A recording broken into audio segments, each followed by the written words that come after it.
Hello बच्चों, कैसे आप लोग। स्वागत है फिर से एक बार आपका मेरे इस चैनल में।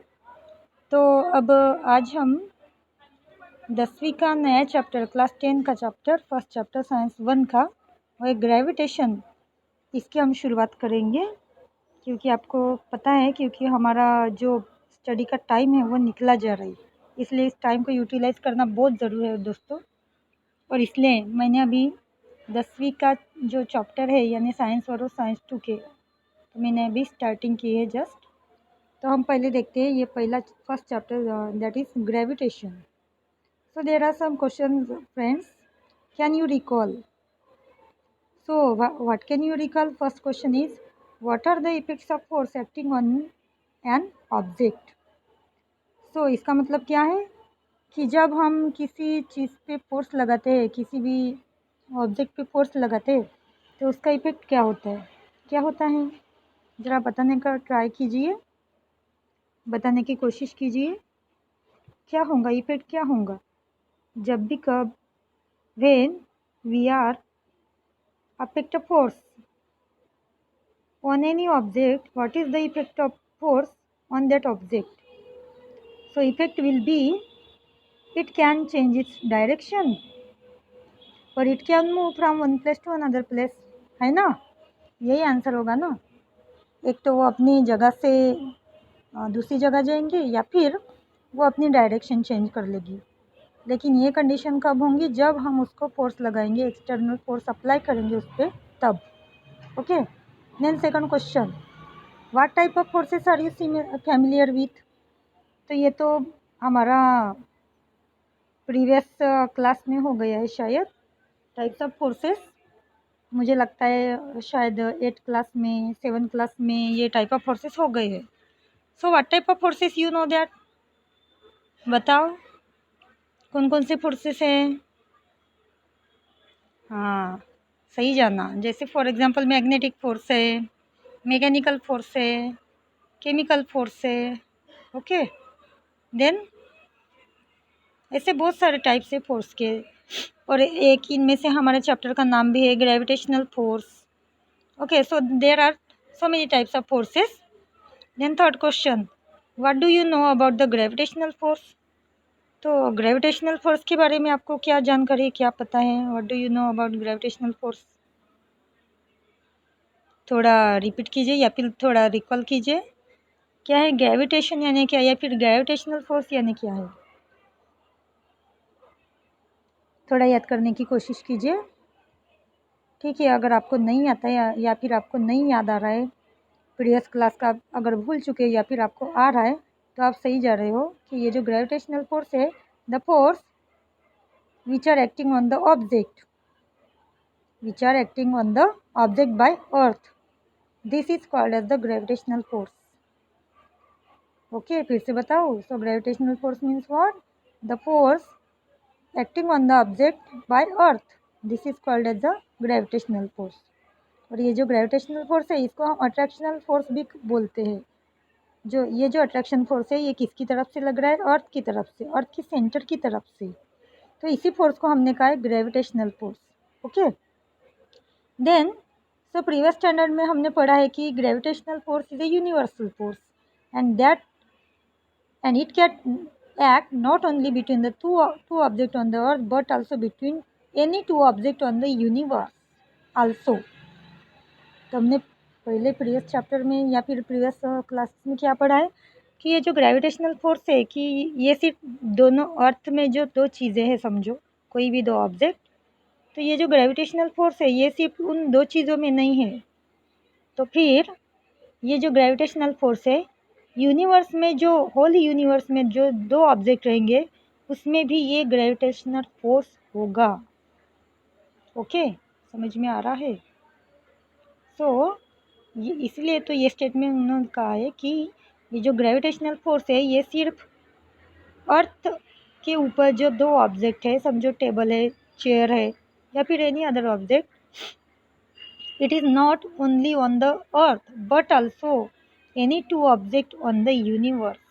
Okay, any two object on the universe. So let us now learn how this force was discovered. तो अभी हमें ये पता करना चाहिए कि इसकी यानी इन्वेंशन कैसे हुआ। वैसे तो आपको जानकारी है, ये तो 10 क्लास तक के बच्चों को सभी को पता है कि ग्रेविटेशन का इन्वेंशन किसने किया था। हाँ, आप सही जा रहे हो। तो ग्रेविटेशनल का इन्वेंशन किसने किया था? By sir Isaac Newton. देखो यहाँ पे अंडरलाइन भी किया हुआ है। तो सर आइजैक न्यूटन, इन्होंने ये ग्रेविटेशन के बारे में या फिर ग्रेविटेशनल फोर्स के बारे में इन्वेंट किया था। तो इसकी स्टोरी भी आपको पता होंगी कि इन्होंने कैसे ये इन्वेंशन किया था। तो आपको तो पता ही होगा, जब ये साइंटिस्ट सर आइजैक न्यूटन एक एप्पल के पेड़ के नीचे बैठे थे और जैसे ही एप्पल नीचे गिरा तो उनके मन में क्वेश्चन आया कि why this apple fall vertically downward and not at the angle to the vertical. तो जब ये एप्पल नीचे गिरा तो उनके मन में क्वेश्चन आया कि ये जो एप्पल है ये नीचे ही क्यों गिरा, why that apple does not fall at the angle to the vertical, ये ऊपर क्यों नहीं गया या फिर हॉरिजॉन्टल डायरेक्शन में क्यों नहीं गिरा।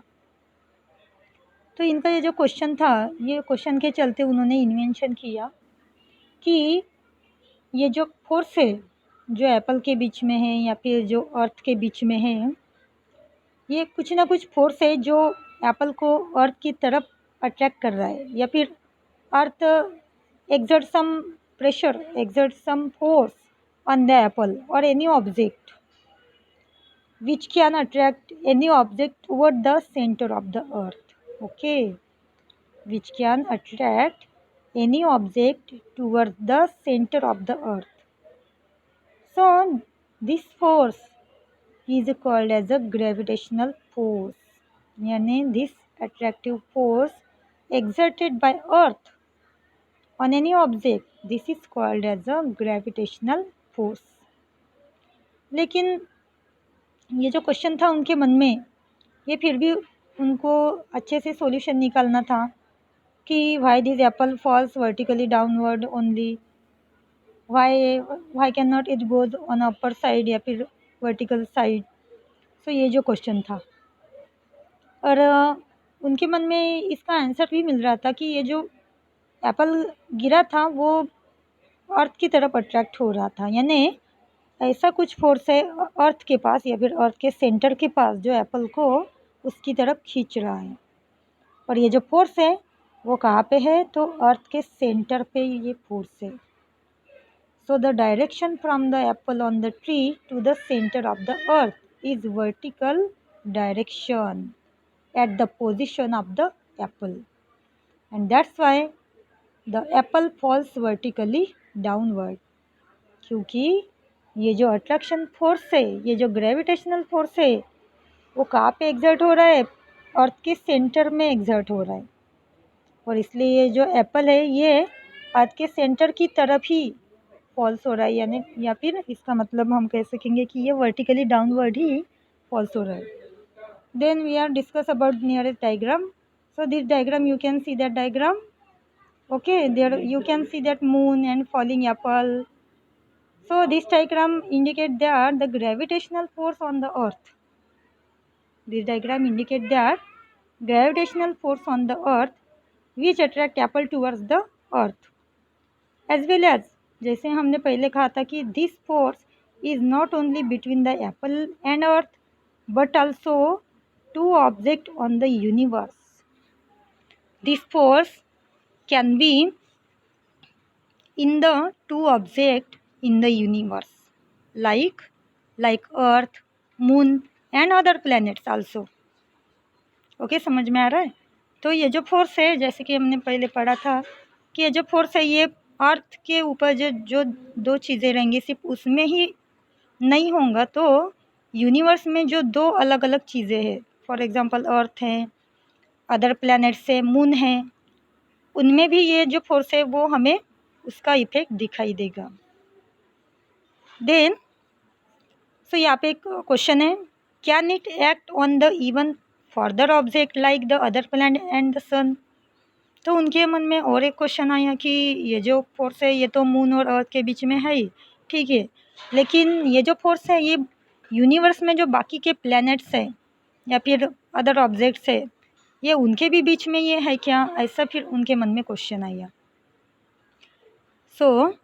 तो हमने तो पहले ही इसका आंसर जान लिया था कि there is a gravitational force between two object on the earth but also two object in the universe.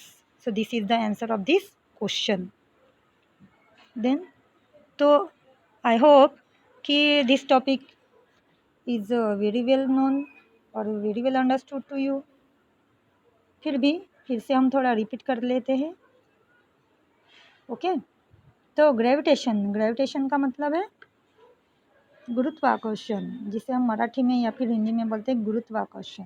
Okay तो पहले तो 9th में 8th में 8th स्टैंडर्ड में हमने तो इसके बारे में जानकारी ली थी कि what is mean by gravitational force. So the force attraction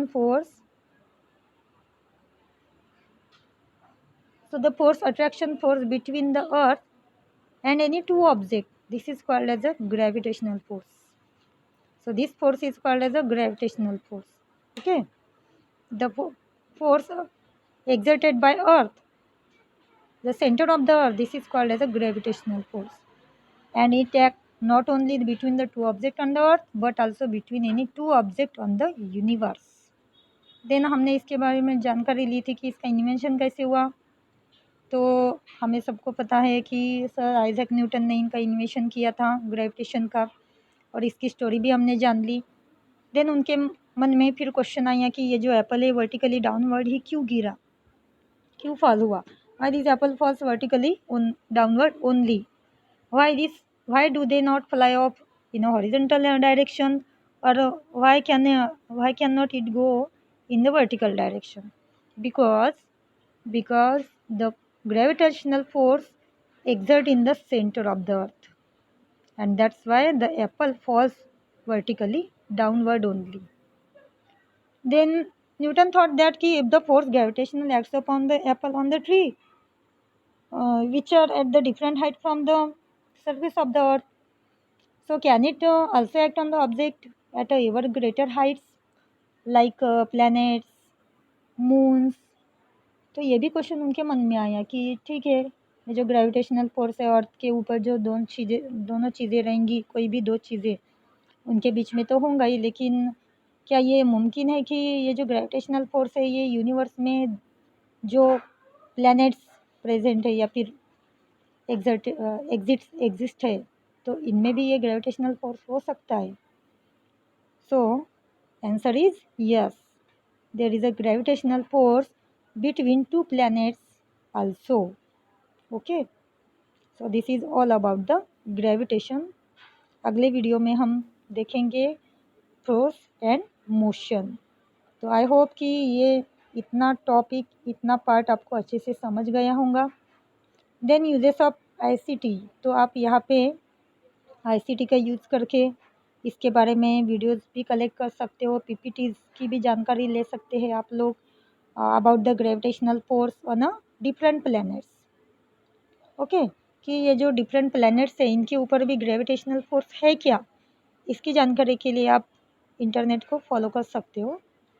तो इसका मतलब है कि हाँ, अलग अलग प्लैनेट्स पे ग्रेविटेशनल फोर्स होगा ही, there must be gravitational force on the different planets but in a different quantity, it can not be equal, वो हमेशा सेम ही रहेगा ऐसा पॉसिबल नहीं है। जैसे हमारी अर्थ है, तो अर्थ पे जो ग्रेविटेशनल फोर्स है, मून पे जो ग्रेविटेशनल फोर्स है, और जो बाकी प्लैनेट्स है, अदर प्लैनेट्स है, उनका भी जो ग्रेविटेशनल फोर्स है वो हमेशा सेम ही रहेगा ऐसा ज़रूरी नहीं।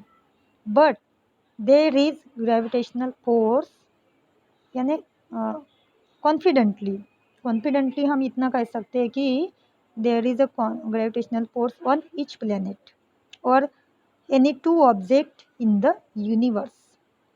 So this is all about the gravitational. तो आई होप कि आपको ये वीडियो अच्छे से समझ गया होगा, या फिर अगर आपको नहीं समझा तो आप इस वीडियो को फिर से बार बार रिपीट करके देख सकते हो। अगर आपके मन में कोई क्वेश्चन है तो आप कमेंट में उस क्वेश्चन को पूछो, मैं कॉन्फिडेंटली उसका जवाब दूंगी। और अगर आपके मन में इसके बारे में कोई कन्फ्यूज़न है किसी क्वेश्चन का आंसर नहीं आ रहा है या फिर कौन सा टॉपिक या फिर कौन सा पार्ट आपको समझ में नहीं आया है, वो भी मैं आपको रिपीट करके बताऊंगी। तो ओके दोस्तों, अगर वीडियो आपको पसंद आ गया तो ज़रूर से अपने दोस्तों के साथ शेयर करना ना भूलें, और कमेंट्स के लिए अगर कोई क्वेश्चन हो तो आप कमेंट्स में उसको ऐड कर सकते हैं। थैंक यू बच्चों।